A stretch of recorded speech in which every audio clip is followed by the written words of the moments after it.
अस्सलाम वालेकुम नाज़रीन, मैं हूं अरसलान कोकर। आप देख रहे हैं पीएसएल की स्पेशल ट्रांसमिशन। पीएसएल का सिलसिला जारी और सारी है। पाकिस्तान के पीएसएल के पॉइंट्स टेबल पर रोज़ाना की बुनियाद पर तेज़ी से तब्दीली हो रही है और इस वक्त तमाम टीम्स जो अपने मैचेस खेल चुकी हैं उन तमाम का ग्राफ किसी का ऊपर और किसी का नीचे है।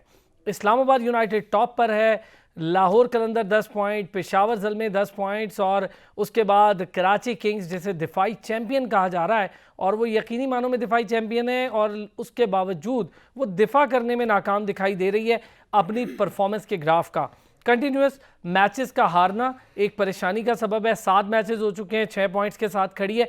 इसी तरह मुल्तान सुल्तान ने बेहतरी की, बूस्ट पकड़ा, रिजवान ने बड़े कमाल का काम किया और अपनी पूरी टीम को जेल किया। हालांकि कोई बड़ा नाम वहां पर, बहुत बड़ा नाम मौजूद नहीं है। शाहिद खान आफरीदी भी पीएसएल से बाहर हैं। मुल्तान के लिए मुश्किलात ज़रूर दिखाई दे रही थी बट मुल्तान डिड वेल और मुल्तान ने पेशकदमी बेहतर तरीके से शुरू की।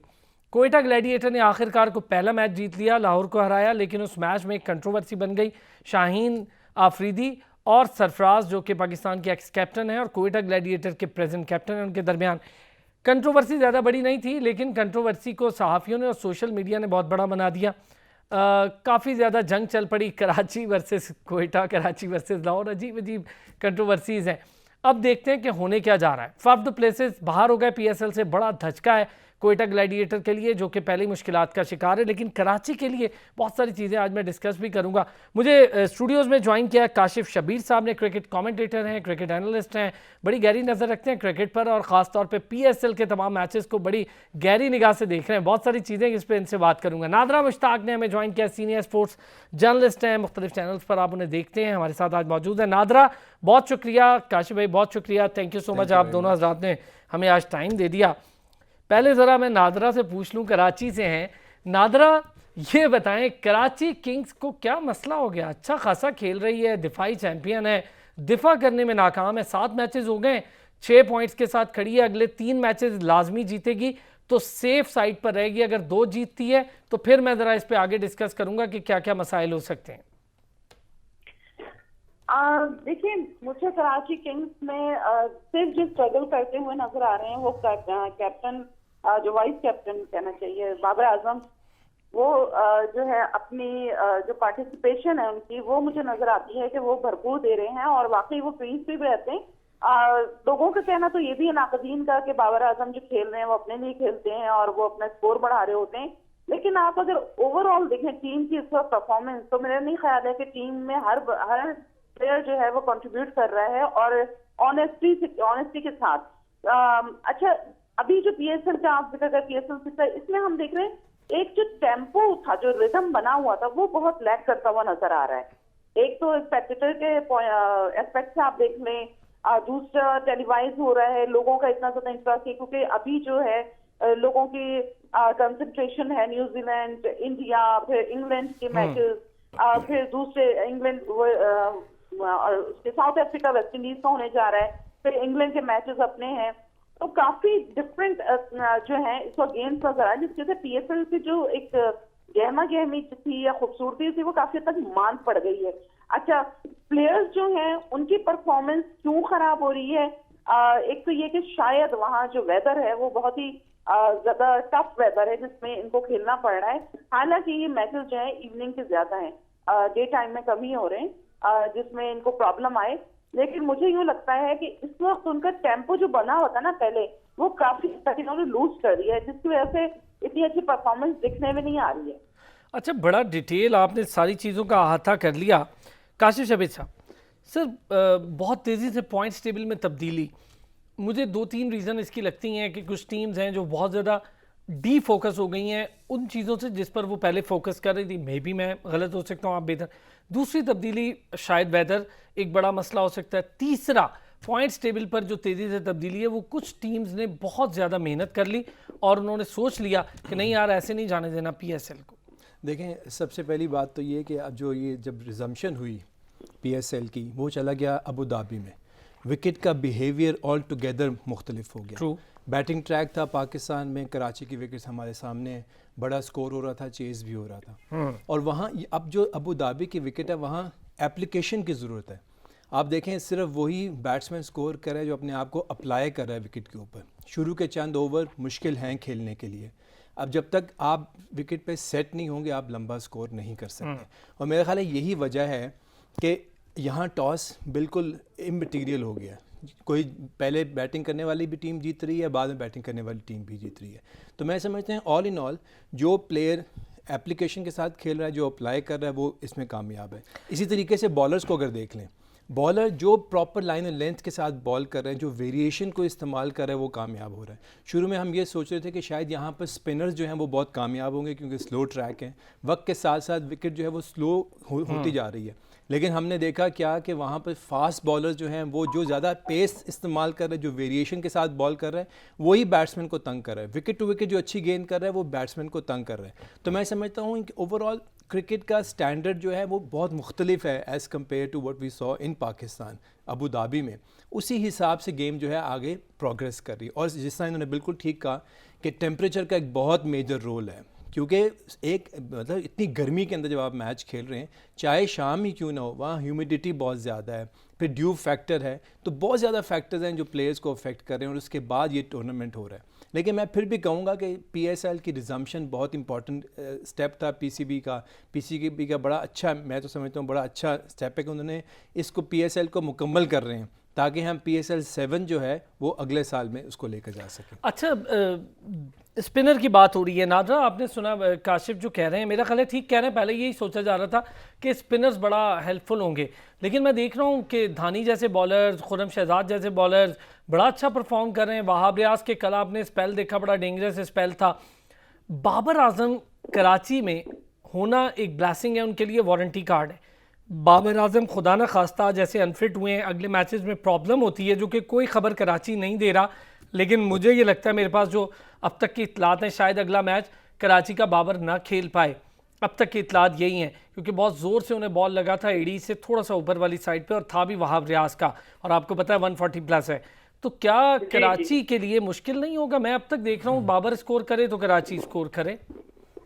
एग्जैक्टली मैंने यही बात आपसे की कि बाबर के ऊपर ही टिका हुआ है इस वक्त कराची किंग्स का, कि बाबर ने जितने भी स्कोर्स बनाए बाबर की वजह से ही काफी मतलब अच्छा परफॉर्म कर पाया, या आप कह सकते हैं कि उनके जो स्कोर कार्ड पे नजर आ रहे थे डिजिट, वो बाबर की वजह से। अभी आपने कहा कि बाबर की जो इंजरी से मुताबिक, तो मैं आपको बताऊं कि बाबर जो है अब तक तो कराची किंग्स ने जो हमें अपडेट दी है वो यही दी है कि वो अगला मैच खेलेंगे और मतलब ये कि वो रिकवर कर जाएंगे, सही हो जाएंगे, अल्लाह करे हो जाए। नादरा पता है पाकिस्तान के लिए बड़ा ज़रूरी है, आगे आने वाली हमारी सीरीज़ है और पाकिस्तानी टीम का भी वही हाल है जो कराची किंग्स के, हम रिलाई करते हैं बाबर आजम पे।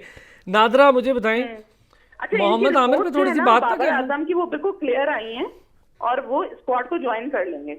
चलें, अल्लाह ताला बेहतर करे। असलान इस तरह है कि जब आपके पास अच्छा प्लेयर होता है टीम के अंदर, एक तरफ तो पॉजिटिव साइड है क्योंकि वो आपकी पूरी टीम उस पर चल रही होती है, लेकिन नेगेटिव भी बड़ा हो जाता है क्योंकि पूरी टीम की रिलायंस जो है वो उस प्लेयर पे हो जाती है। और ऐसा हो अगर प्लेयर 19-20 होता है तो पूरी टीम जो है वो गिर जाती है। ये बात दुरुस्त है। अच्छा, हमारी ख़ास तौर पे मैं एशियन टीम्स में इंडिया पाकिस्तान की या बांग्लादेश को भी चले मिला लें, वो नई टीम है लेकिन भारत, ये टीम रिलायंस पे बहुत ज़्यादा जाती हैं।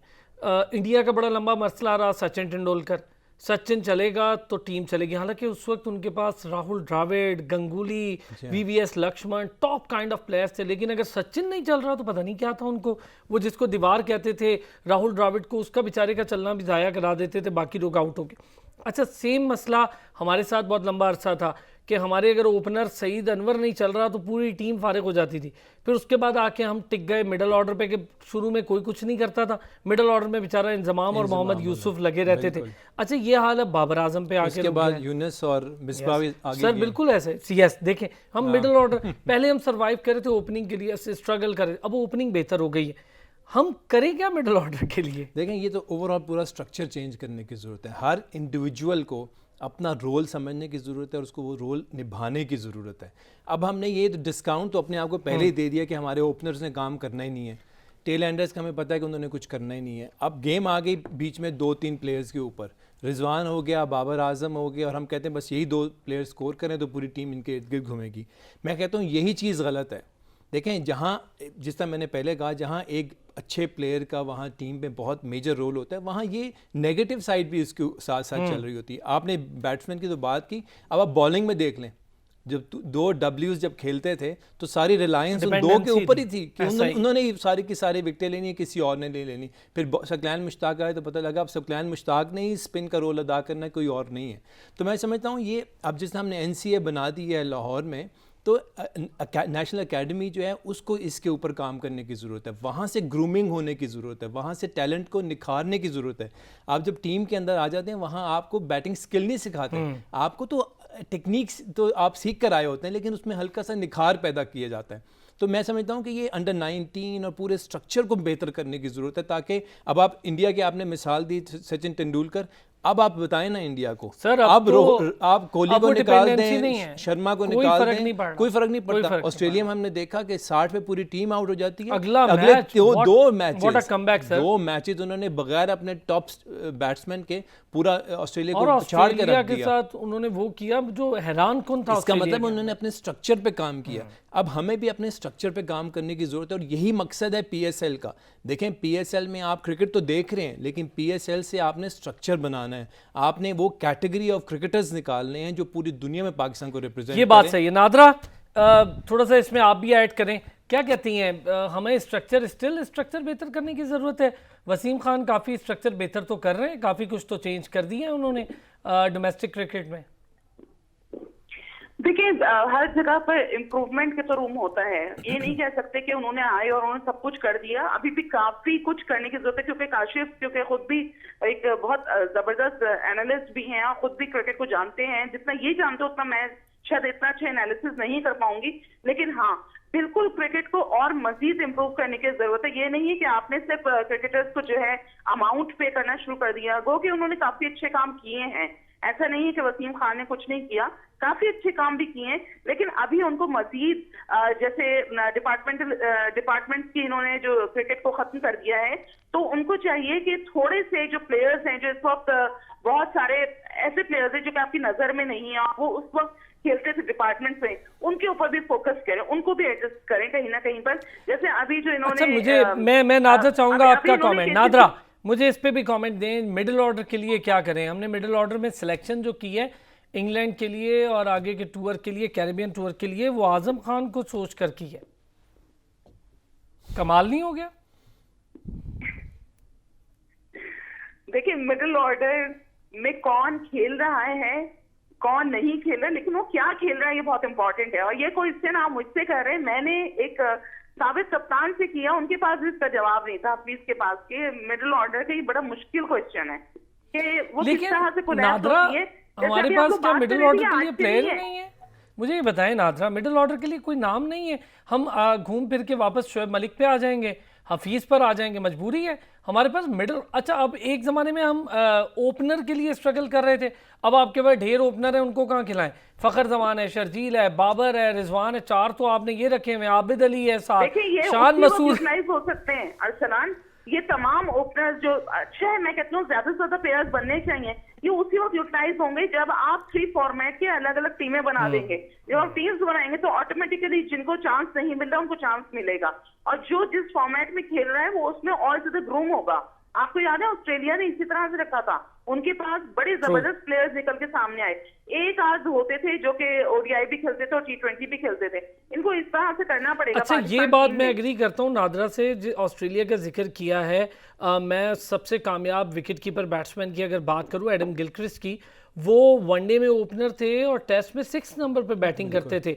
अच्छा फिर इसी तरह बहुत ज़्यादा ऐसे प्लेयर्स गुजरे हैं जिसमें मैं कई प्लेयर्स ऐसे हैं जो ओपनिंग नहीं करते थे, टेस्ट में आते थे। तो कुछ चंद प्लेयर्स हैं जो ये सारे काम सब जगह करते थे, वो एक एक्सेप्शनल केस है, लेकिन हम भी ये कर सकते हैं। बिल्कुल कर सकते हैं। आप देखें तेंदुलकर 4थे नंबर पर आता था टेस्ट मैच में और ओपन करता था वनडे में।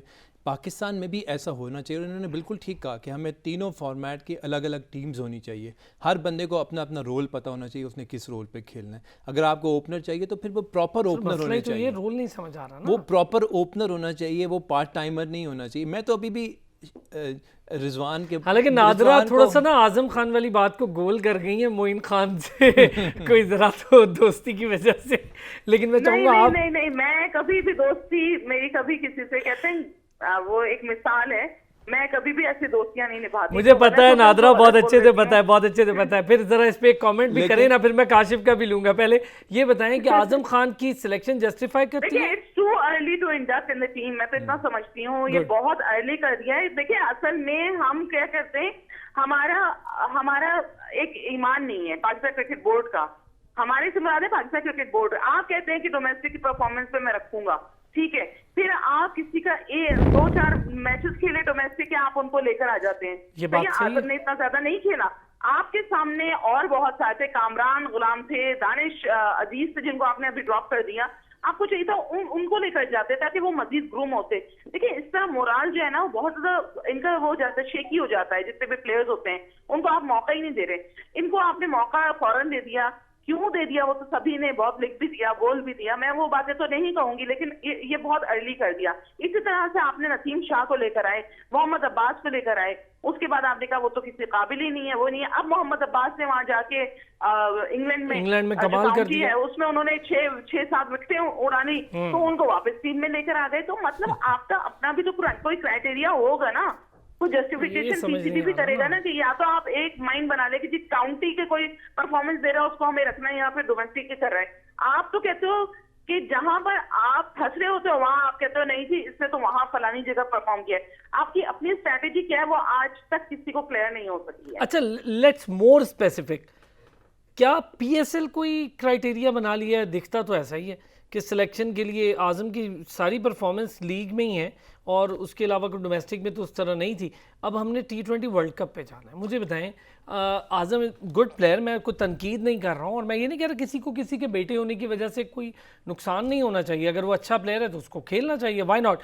लेकिन वही नादरा वाली बात कि थोड़ा सा अर्ली नहीं हो गया, थोड़ा सा टाइम देना चाहिए था, थोड़ा जल्दी हो गया फैसला, और उसके साथ साथ उसको अपनी फिटनेस पे भी बहुत काम करने की ज़रूरत है। और जो प्लेयर अगर अपने टाइम से पहले आ जाएगा तो अपने टाइम से पहले टीम से बाहर भी चला जाएगा। ये बात सही और है। जब वो बाहर जाएगा फिर उसका वापस आने का कोई रास्ता नहीं मिलेगा। इसलिए थोड़ी सी मैच्योरिटी दिखानी चाहिए थी, थोड़ा और टाइम देना चाहिए था। थोड़ी फिटनेस पे जिस तरह उसने काम करना शुरू कर दिया था, हमने सुना था मीडिया में कि उसने 8 से 10 किलो अपने कम किए थे एक 2 महीने के अंदर अंदर। मज़ीद काम करता, फिटनेस बेहतर हो जाती, फिर टीम में आता, थोड़ा निखार भी पैदा हो जाता, थोड़ी मैच्योरिटी आ जाती। मैं समझता हूँ अभी थोड़ा इमेच्योर है, क्योंकि हमने कुछ मैचेस में देखा, अबू धाबी में जो T10 हुआ उसमें भी हमने देखा कि 1-2 छक्के के मारने के बाद उसमें इतना जोश आ जाता है कि अगली गेंद पे वो आउट होकर बाहर निकल जाता है। सर यही प्रॉब्लम है ना, 33 को 50 में कन्वर्ट नहीं कर पाए। एग्जैक्टली, कितना क्योंकि आसान था। आपने मैच्योरिटी दिखानी है, आपने थोड़ा लंबा टीम को लेकर हालांकि चलना है। हारिस रऊफ की लाइन लेंथ खराब कर दी थी हाँ, और उसने, फिर- राशिद खान को बड़ा अच्छा। और दूसरा हमने ये देखना है कि क्या उसकी पोजीशन उस जगह पर बनती है। अगर वो चौथे नंबर का प्लेयर है तो क्या चौथा नंबर खाली है टीम के अंदर जहां पर उसको आप फिट इन कर सकते हैं। अगर नहीं खाली तो फिर अभी उसको आप बाहर रखें, उसको मजीद आप साइड मैचेस दें, उसको पाकिस्तान ए में जगह दें, उसको आप लीग्स खेलने का मौका दें, ताकि वो और मैच्योर होकर पाकिस्तान की टीम में शामिल हो सके। और जब वो आए तो फिर पाकिस्तान का एक मुस्तकिल प्लेयर बने। यही मैंने आपसे कहा, यही सिस्टम का फुकदान है, यही इंस्टीट्यूशन का प्रॉब्लम है कि इंस्टीट्यूशन जो है वो बहुत जल्दी फैसले कर रहे हैं। मैच्योरिटी जो है वो दिखाने की ज़रूरत है। हम ये समझते थे कि मोहम्मद वसीम के आने से जहाँ और चीज़ें बेहतर हुई हैं वहाँ ये चीज़ें भी बेहतर होंगी।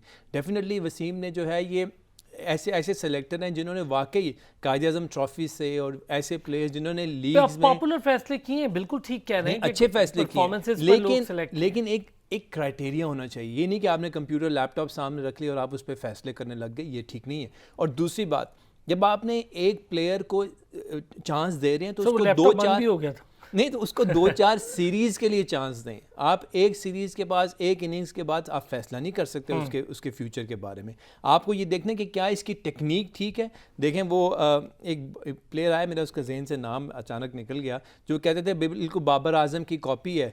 सर वो रोहेल खेल भी रहा है, वो नहीं वो अब्दुल्ला शफी यस अब्दुल्ला शफी का है। देखें मैच खिलाया, उसके उसको बाद क्या किया, उसको हमने न्यूजीलैंड लेकर गए, न्यूजीलैंड जाकर उसको ओपन करा दिया, इतनी मुश्किल लगा, उसको ओपन करवा दिया वहां पर, जबकि वो ओपनर है ही नहीं। वो वहाँ एक और इशू बताऊं आपको, नादरा को पता है, नादरा खुद वुमेन टीम के साथ बड़ा लंबा अरसा काम कर चुकी है, नेशनल टीम के साथ। नादरा ज़रा बताइएगा कि अगर मैं गलत कह रहा हूँ, कई लोग न्यूजीलैंड में ओपन करने से घबरा रहे थे। जी बिल्कुल ऐसे ही है। ये बात ये मैं आपको फैक्ट तो आपने बता उसको ओपन करा दिया। हैदर अली आपका इतना अच्छा टेस्ट प्लेयर है, इतनी, लेकिन उसने चूंकि लीग में 2-3 छक्के मार दिए लंबे लंबे, तो आपने उसको T20 का ठप्पा लगा के T20 में बिठा दिया। परफॉर्म नहीं कर रहा, ओडीआई में भी नहीं कर रहा। देखें, आप उसको उसकी जगह पे खिलाएं। कहाँ खिलाएं सर? उसकी जगह टेस्ट मैच है सर। बाबर को कहाँ खिलाएं? अगर उसको वन डाउन खिलाएं तो मसला ही तो उसको ये है। आप देखें, उसको आप पहले टेस्ट मैच में लेकर आए हैदर अली को, टेस्ट मैच में उसको मैच्योरिटी दें, उसको मैच्योर प्लेयर बनाएं। और फिर और दूसरी बात यार, ये आपने जो बात की है ना, मैं चाहूंगा आप 2 हज़रात इस पे तो। नादरा वैसे ये कॉन्सेप्ट बुरा नहीं है, हमारे यहाँ ये करते हैं कि टेस्ट सबसे आखिरी मिशन रख लेते हैं कि अब ये सब जगह परफॉर्म करेगा तब टेस्ट के लिए। पहले ही होता था कि टेस्ट में मैं इसकी मिसाल अगर हसन रजा या जावेद मियादाद दूं, छोटी छोटी उम्रों में दोनों आए और टेस्ट में डाले गए, वो टेस्ट से खेल के 4 दिन का टेम्परामेंट सीखता था, टेम्परामेंट के साथ और बहुत सारी चीजें सीखते हैं, तो ये बेहतर नहीं है क्रिकेट टेक्निक होनी चाहिए क्रिकेट तो की। टेस्ट ही तो लर्निंग प्रोसेस है आपका। आपके पास 4 दिन जो मिलते हैं ना, 4 से 5 दिन, उसमें आपका पूरे टेम्परामेंट की आपकी एक एक स्किल जो है वो नोटिफाई होती है उसमें। आप उसके बाद कहीं जाके आप शॉर्टर फॉर्मेट खेल सकते हैं। यहाँ तो टेस्ट में तो बिल्कुल, जब आप फारिग हो रहे हो, मैं कहती हूँ उस वक्त आप कहते हैं जी चलो इसको टेस्ट में खिला दो। सही कह रही हैं। अच्छा, जो टेस्ट खेल रहे हैं वो खुद जान छुड़वा रहे हैं, वहाब रियाज हो गए, आमिर हो गए, और हफीज ने तो खैर चलो ठीक टाइम पे टेस्ट छोड़ा। असल में अब हो गया है पैसा इन्वॉल्व, बहुत ज्यादा चमक हो गई है पैसे की, तो खेल की जो वक़्त है ना वो काफी कम कर दी है इस पैसे ने। तो लोग चाहते हैं कि बिल्कुल कम खर्च बालानशी हो जाए, यानी कि आपके पास टाइम भी कम हो। उसके अलावा T20 में आप देखें कि 20 ओवर्स का मैच है, 120 गेंदें। अभी हाल ही में पेशावर ज़ल्मी का मैच हो रहा है, 10 ओवर के बाद 50 रन हैं और उनके 2 खिलाड़ी आउट हैं, और 20वें ओवर के बाद 190 रन हो गए और उनके 5 खिलाड़ी आउट हुए। इसका मतलब है कि उनको कोई टेंशन नहीं उन्होंने ली, उनको पता था अभी 10 ओवर यानी 60 गेंदें हैं, और 60 गेंदों में उन्होंने स्कोर को मल्टीप्लाई किया। मिलर खेला, कामरान अकमल खेला, वही बात है, उन्होंने पिच को पहले बगौर जायज़ा लिया, पिच पे अपने आप को सेट किया, पूरा अपने आप को अप्लाई किया, फिर क्रिकेटिंग शॉट्स खेली। अब आप देखें, मैंने कल उसकी आपने उस्मान ख्वाजा की शॉट देखी होगी जो उसने पहले ओवर में लगाई शॉट, वो कोई शॉट थी? वो तो बैट को बस तिरछा किया, गेंद बाउंड्री लाइन से बाहर। एप्लीकेशन कहाँ गई, क्रिकेट स्किल कहाँ गई, क्रिकेट टेक्निक कहाँ गई? सारी टेक्निक का जो है वो बिल्कुल फारिग कर रही है T20 क्रिकेट की टेक्निक को। इसलिए मैं कहता हूँ पहले आप टेस्ट में लेकर आए, टेक्निक सिखाएं, सीधा बल्ले के साथ वी, जो हम सुनते थे कि जो वी में खेलना चाहिए, वो वी तो खत्म हो गई बिल्कुल। वी तो अब रहा ही नहीं, अब तो वी रहा ही नहीं। एक ब्रेक, नादरा मेरे साथ है, काशिश मेरे साथ है, एक ब्रेक लेता हूँ, बड़ी सही डिस्कशन है। अब ये कहा जाता है कि पहले वनडे T20 खिला लें, जबकि इनके ख्याल में पहले टेस्ट खिला, मेरे भी ख्याल में पहले टेस्ट खिला लें, टेक्निक बेहतर कर लें। ब्रेक से वापस आऊँगा तो ज़रा सरफराज और शाहीन के हवाले से जो गर्मा गर्मी चल रही है इस पर भी बात करते हैं।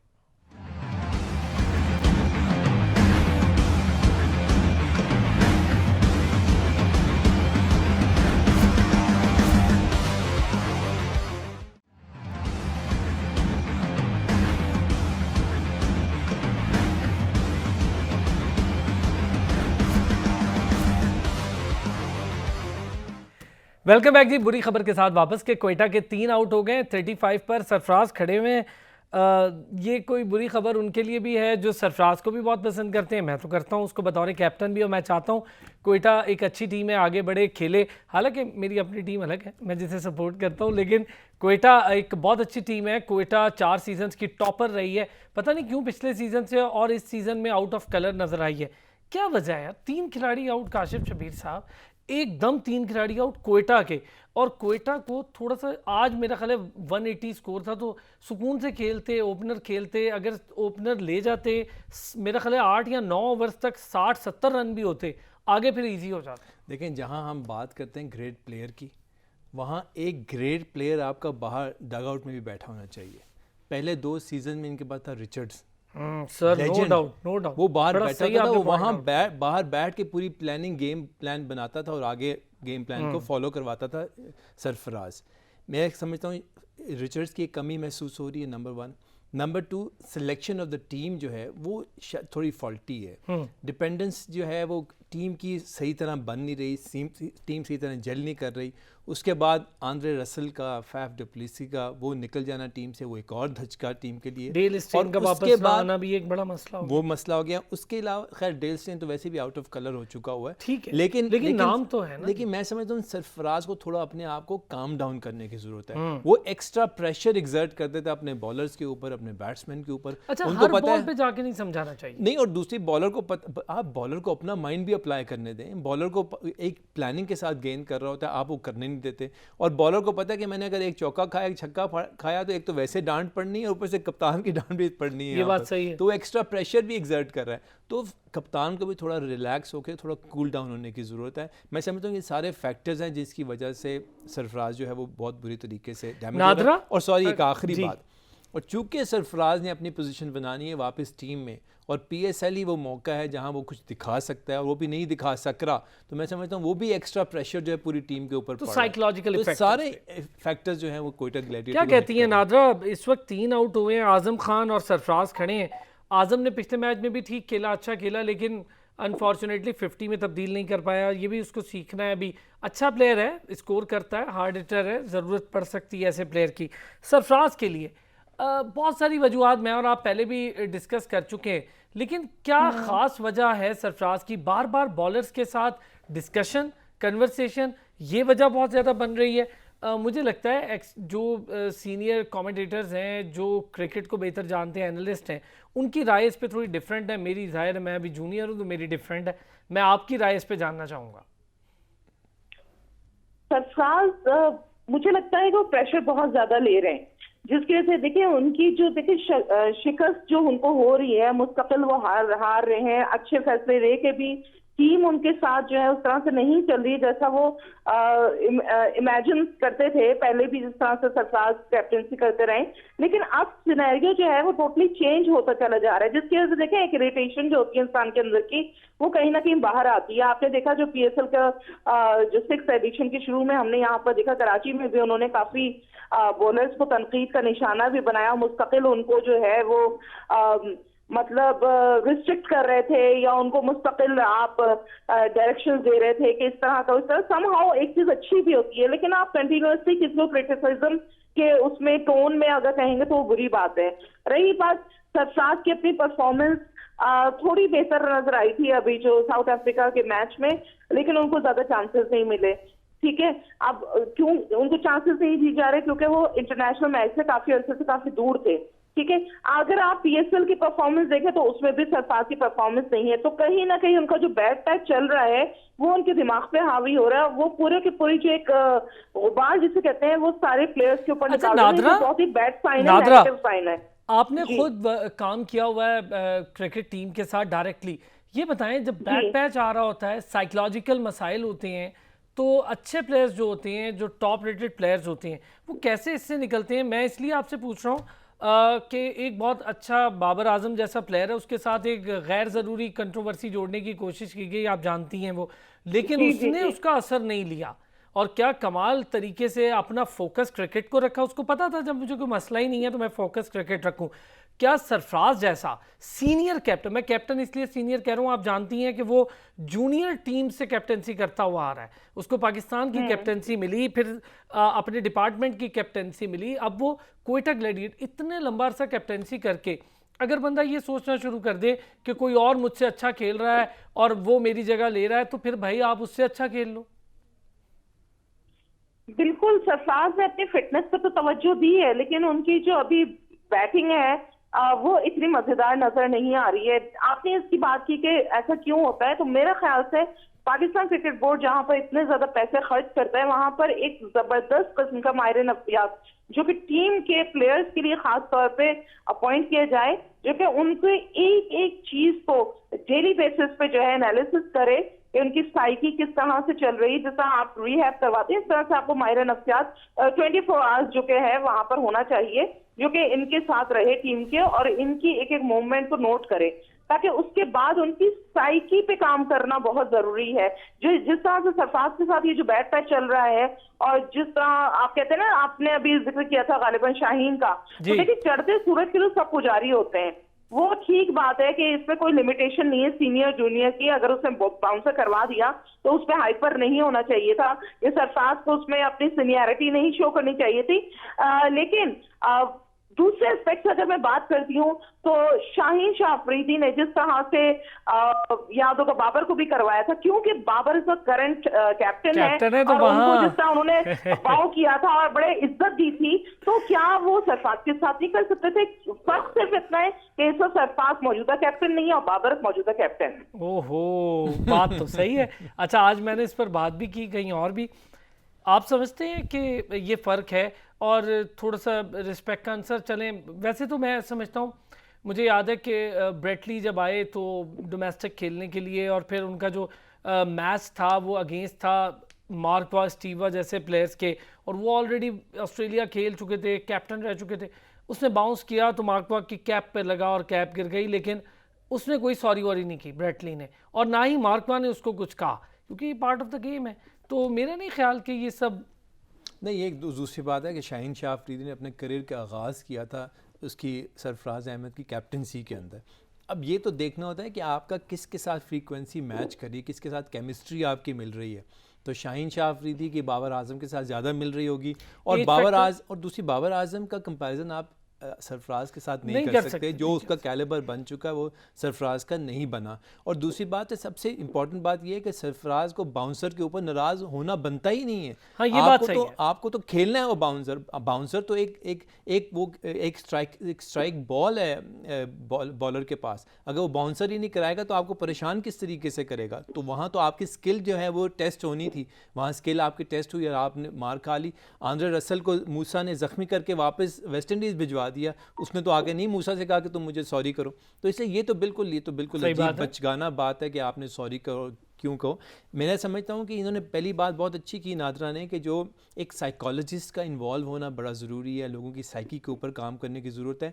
और ये नेचुरल चीज़ है, आप हर वक्त एक ही मूड में, एक ही फेज़ में नहीं होते, आपका मूड चेंज होता रहता है। अगर आप डाउन जा रहे हैं, आपका डिप्रेशन में जा रहे हैं, तो आपको वहाँ सपोर्ट की ज़रूरत है, और वहाँ सपोर्ट आपको मिलनी चाहिए। आई एम श्योर PCB इस पर काम कर भी रहा है और एक साइकोलॉजिस्ट को इंडक्ट कर भी रहा है इस प्रोसेस के लिए। तो मैं समझता हूँ यही चीज़ें सीखनी है हर प्लेयर ने। और अब देखें, हर एक स्टार के ऊपर या हर एक लाइफ साइकिल होता है। आपका जो है पीक आता है, उसके बाद आपका डिक्लाइन आना ही आना होता है। और बेहतर अक्लमंद शख्स वही होता है जब उसका डिक्लाइन आए तो खुद एग्जिट ले ले और अच्छे तरीके से एग्जिट ले ले। और अब अगर आप देखें टीम का पूरा स्ट्रक्चर देखें तो सरफराज के पोजीशन रिजवान के होते हुए अनफॉर्चुनेटली नहीं बनती। उसकी परफॉर्मेंस बोल रही है। आप फील्डिंग में रिजवान को खड़ा कर लें, वो आउट क्लास कर देता है। आप कीपर उसको खड़ा कर दें, वो आउट क्लास कर लेता है। आप उसको बैटिंग के लिए खड़ा कर दें, वो स्कोर कर चौथे पे खिलाएं, टेस्ट में पांचवें छठे पे नहीं, आप चाहे उसको टेस्ट में खिलाएं, ODI में खिलाएं, आप उसको T20 में खिलाएं, तीनों फॉर्मेट में अपनी रिक्वायरमेंट के मुताबिक खेल रहा है। तो इसका मतलब है कि वो आपको आउट क्लास कर रहा है, और आपको इस चीज़ को एक्सेप्ट करना चाहिए खुले दिल के साथ। ठीक है, ये परफॉर्मेंस करें ना आप उसके मुताबिक। और देखें, जब आपको अपॉर्चुनिटी मिली, वहां पर आप पीछे खड़े होके मुंह खोल के दुनिया को दिखा रहे हैं, तो फिर आपने अपनी गलतियां की हैं। तो बात है, आपने गलतियां की हैं, आप गलतियों का आपको सिला तो मिलना है उस गलती। अच्छा नादरा, एक अजीब सी बात और हो गई। शाहीन ने हारिस को बाउंसर के लिए उकसाया। कोयटा ग्लैडिएटर ने शिकायत कर दी है मैच रेफरी को। ये कोई अजीब बात नहीं है। देखिए, अगर एक बॉलर और वो पार्टनर हैं दोनों, वो ऑलरेडी, ये अजीब बात है भाई। कोई भी बॉलर किसी को कह सकता है। मैंने अक्सर सुना वसीम, ऐसा तो कोई रूल ही नहीं है ना क्रिकेट में। मैंने तो नहीं पढ़ा कि ऐसा कोई रूल हो कि जूनियर सीनियर को बाउंसर नहीं करवा सकता या अपने कलीग को कोई बकअप नहीं कर सकता। ये तो होता है, आप उनको गाइड कर सकते हैं। अगर आपके पास इतने मतलब एथिक्स हैं या आपके अंदर इतनी स्किल्स हैं, तो आप उनको बकअप कर सकते हैं, या आप उनको बता सकते हैं कि भाई आप इस तरह से करवाओ, क्योंकि वो तो टीममेट है ना। एक बात बताएं नादरा, आपको याद है स्टुअर्ट ब्रॉड और जो युवराज सिंह वाला वाकया, आपको याद है ना किस तरह से उसने उसको बदतमीजी की और भड़काया? उसके बाद जो उसने बैट से जवाब दिया, वो फिर पूरी दुनिया को 6 छक्के आज तक याद है। जी हाँ, तो आप दें युवराज ने किस तरह से उनको दिखाया था। बिल्कुल, तो मैं ये कह रहा हूँ बैट से जवाब दें। आमिर सुहेल और प्रसाद, यस यस देखें आमिर सोहेल ने चौका मारा, उसको दिखा, वो देखे वो गेंद फिर कितनी गई बड़ी और गलती हो अगली गई, गेंद हम पर उसकी उसने वजह से उसको- वर्ल्ड कप के लिए अगली बड़ा गेंद पर उसने आउट नुकसान करके हुआ। बदला ले अच्छा लिया सेम उसका। फॉर सईद अनवर। सईद अनवर कुछ 7 महीने की एब्सेंट के बाद वापस आए थे, 194 जिस वक्त हुआ, उस वक्त वो उसने यही गलती की थी उनके लेग स्पिनर ने, वो क्या नाम है उनका, जो कुंबले, उसने एक बॉल अच्छी करके सईद अनवर के साथ 6 छक्के खाए सईद अनवर से उसने मुख्तलिफ टाइमिंग पे, तो फिर लग पता गया। तो मैं कह रहा हूँ नादरा आप अपनी परफॉर्मेंस से कर सकते हैं ना, बेहतर तरीके से जवाब दे सकते हैं। बिल्कुल, सरफराज को अपने परफॉर्मेंस पे बहुत ज्यादा तवज्जो देने की जरूरत है, क्योंकि हर तरफ से क्रिटिसिज्म हो रहा है, तो इनके दिमाग पे हावी हो रहा है। आप हावी ना करें, आप उसका बिल्कुल जवाब दीजिए। और एक चीज नादरा शॉर्ट सा चाहूंगा कि आप नादरा, इसमें मुझे जवाब दें, ये कैसी शिकायत है कि किसी ने किसी को बाउंसर का भाई वसीम अकरम वकार यूनुस को अक्सर कहता सुना था, मार मार अरे हेलमेट से मार, तो कई दफा ये तो बॉलर करते हैं, एक दूसरे को कहते हैं कि भाई इसको खेलने नहीं देना, क्यों उसकी रिस्पेक्ट आपको याद नहीं है कि आप विकेट कीपर जब थे मोइन खान, वो पीछे से क्या नाम है शोएब अख्तर को आवाजें देते रहते थे, वो कहते थे इस तरह से बॉल करवाओ। तो ये तो होता है, टीममेट्स एक दूसरे को करते हैं, और मैंने जो टीम के साथ रहकर देखा गर्ल्स में भी यही होता है, इस तरह से एक दूसरे को करते हैं। इसका हरगिज ये मतलब नहीं होता कि कोई किसी को डिग्रेड करने की कोशिश करे। वो ये तो ग्राउंड के अंदर तो आपको खेलना ही है, एनिमी की तरह चाहिए। ले जी नादरा चौथा प्लेयर आउट हो गया है और आजम खान एक बार फिर आउट हो गए, हम मिडिल ऑर्डर बैट्समैन ढूंढ रहे हैं, बताएं नादरा। देखिए आजम खान की सिलेक्शन है ना, ये तो अंडरस्टूड मुझे नजर आती है, ये पहले से जैसे कहते हैं ना प्लांटेड सिलेक्शन है, और जिस तरह से एक थोड़ी देर रहेगा वीडियो पैगाम भी पीसीबी ने जारी किया था मोहम्मद वसीम से बात करते हुए, आजम खान की कॉल आती है, तो वो तो लग रहा था जैसे पहले ही से तय था कि भाई तुमने तो आना ही है टीम में। अच्छा ये कुछ तो no need to worry about your selection, हमने तो करना ही है, तो हमने कर दी, तो वो वाली कॉल मुझे लग रही थी। अच्छा ये आप जानते हैं ना वसीम अकरम की बड़ी दोस्ती है मोइन खान के साथ, और आप ये भी जानते हैं वसीम अकरम की बड़ी दोस्ती है मोहम्मद वसीम के साथ। उनकी दोस्ती ना भी हो, वसीम अकरम इतने इन्फ्लुएंशियल हैं बहुत ज्यादा सर, इतने इन्फ्लुएंशियल हैं। मोहम्मद आमिर की वापसी आप जानते हैं, देखें कि ये जो मोहम्मद आमिर के घर गए हैं वसीम खान, ये वसीम अकरम इसका बहुत बड़ा वजह बने हैं। वसीम अकरम ने बयान दिया था, इतने प्रेशर में था पीसीबी उस बयान की वजह से कि आमिर को टीम में होना चाहिए, और वो चूंकि कराची किंग के साथ एसोसिएटेड हैं तो आमिर के साथ उनकी आजकल बातचीत अच्छी है, उन्होंने ये बयान दिया तो वसीम खान को घर जाना पड़ा आमिर के लाहौर। देखें लेकिन वसीम खान ने उसमें ओके नहीं किया, वो जो एक इंटरव्यू है उसको ट्विस्ट कर दिया गया है, लेकिन उसमें वसीम खान ने एग्रीमेंट किसी पे नहीं किया। आपकी बात से अग्री करता हूँ नादरा, लेकिन आमिर ने तो अग्री किया कि उनके आने पर कि हाँ जी मैं दस्तयाब हूँ। आमिर को तो करना ही पड़ा। देखिए मरता क्या ना करता, आपको इंग्लैंड में चांस नहीं मिल रहा काउंटीज में इतना ज्यादा, जिसकी आप समझ रहे थे कि आपको तो हाथों हाथ ले लिया जाएगा। आप भूल जाए कि इंग्लैंड वाले इनको पूछेंगे, आपने वहीं पर सब कुछ कारनामे किए थे। आप कंट्री की बात कर रहे हैं अपने इंटरव्यूज में, आपको तो उसको शर्म नहीं आई जब आपने कंट्री का नाम डिबोया था। क्या कहते हैं? बिल्कुल ठीक कहते हैं। मैं तो कहता हूं कि शुरू में ही जब ये वापस आए थे उस वक्त इनको नहीं खेलना चाहिए था। मैं उस वक्त रमीज़ राजा के इंटरव्यू के बिल्कुल साथ था, उन्होंने बिल्कुल सही कहा था, जिन्होंने पूरे मुल्क को डिफेम किया उनको नहीं आना चाहिए। अच्छा हफीज़ और अजहर अली का स्टैंड भी यही था, बिल्कुल सही स्टैंड था, लेकिन चलें आपने उन पर इन्वेस्टमेंट की, उनको वापस लेकर आया और फिर दोबारा से उन्होंने आपके साथ आपको डिच कर दिया।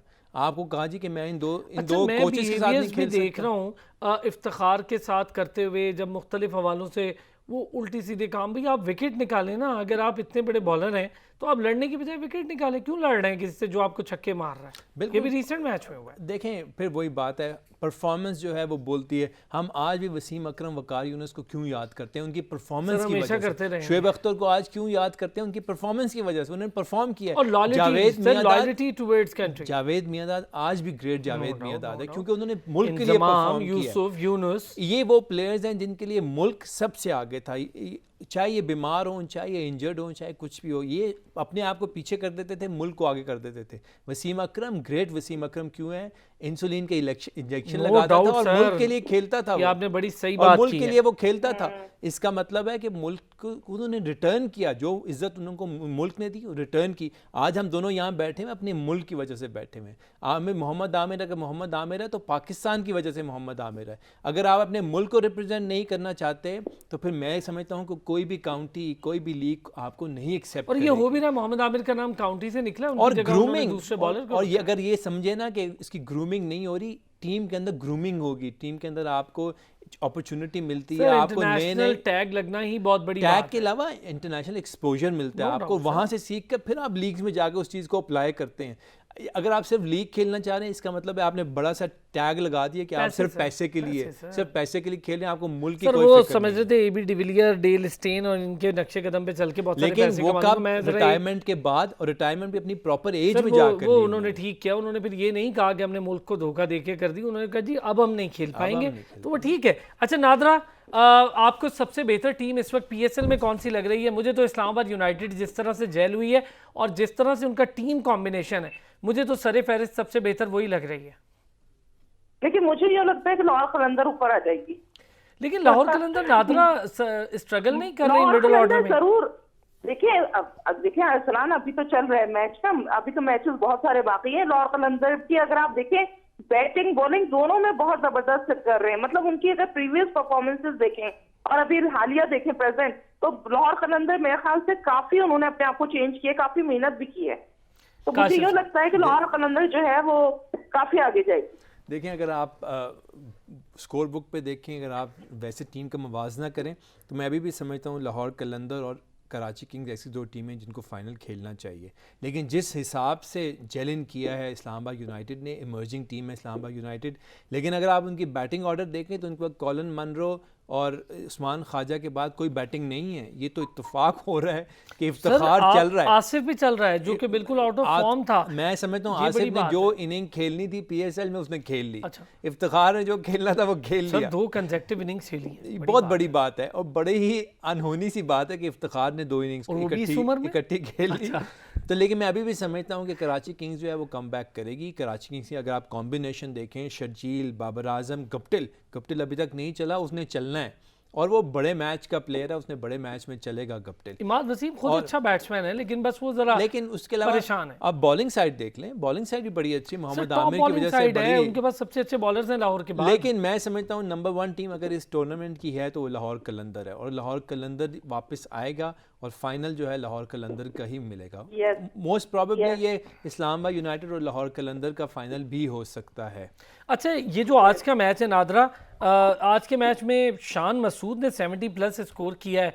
शान भी T20 में अपने आप को काफ़ी मेहनत करके साबित करने की कोशिश कर रहा है। हालांकि इंग्लैंड टूर पे एक सेंचुरी के बाद वो बेचारा बाहर निकल गया था क्योंकि कुछ और नहीं कर पाया। तो शान मसूद की इंडक्शन इन एंड आउट होती रहेगी, आप समझती हैं टीम में? देखिए, शान मसूद की कभी भी ऐसी नहीं हुई कि परमानेंट वो रहे हों कभी भी टीम के साथ, ऐसा कभी भी नहीं रहा है। शान मसूद की हमेशा जो सिलेक्शन हुई है वो हमेशा वेरी करती है, डिपेंड्स के आपको पीसीबी चाहता है, आपको यूज करना चाहता है तो उसको रखता है। हालांकि शान मसूद की अगर परफॉर्मेंस की बात करें तो परफॉर्मेंस भी उनकी कभी एक जैसे मुतवातिर नहीं रही है। ठीक है, मैं जरा एक सेगमेंट पर जाना है, सेगमेंट पर जाता हूँ। ठीक है नादरा, मैं एक जरा सेगमेंट है जहां पर दुनिया भर में आजकल लीग सी गहमा-गहमी, उसके साथ साथ एक सवाल लोगों की जबान पर है, कौन बनेगा दागों का चैंपियन? बहुत से लोग हैं जो एड़ी चोटी का जोर फील्ड में लगा रहे हैं दागों की फिक्र किए बगैर और ठहरेंगे उसके हकदार एक शानदार दागों की चैंपियन ट्रॉफी और कैश इनाम। तो देखते हैं आज के मैच में कौन कौन आया इस दागों के चैंपियन की रेस में सरे फहरिस्त। लकी रहे। It's gone mad. Oh dear. Oh no. Oh no. Oh. Just keep adding distance.